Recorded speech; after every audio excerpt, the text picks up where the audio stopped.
হাটাজারি প্রবাসী কল্যাণ সমবায় সমিতি লিমিটেড সংযুক্ত আরব আমিরাতর বর্ধিত সভা অনুষ্ঠিত হয়ে এপ্রিলের 18 তারিখ বৃহস্পতিবার শারজার হুদাইবিয়া হল রুমত এই আয়োজন করা হয়, যার বাংলাদেশের নিবন্ধন নম্বর 13,249। এই বর্ধিত সভাটি প্রকৌশলী SM মহিউদ্দিন বেলাল রনিরের সভাপতি আর মোহাম্মদ উসমানের সাধারণ সম্পাদক গড়ি 41 সদস্য বিশিষ্ট কার্যকরী কমিটি ঘোষণা করা হয়।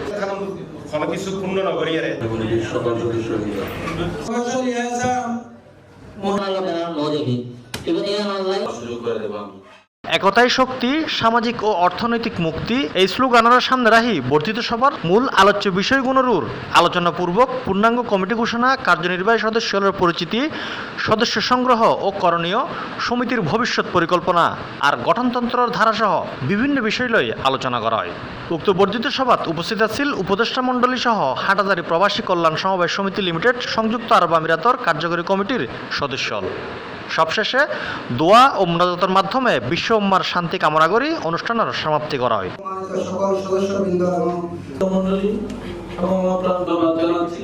আমি সবার আমাদের এই সংগঠন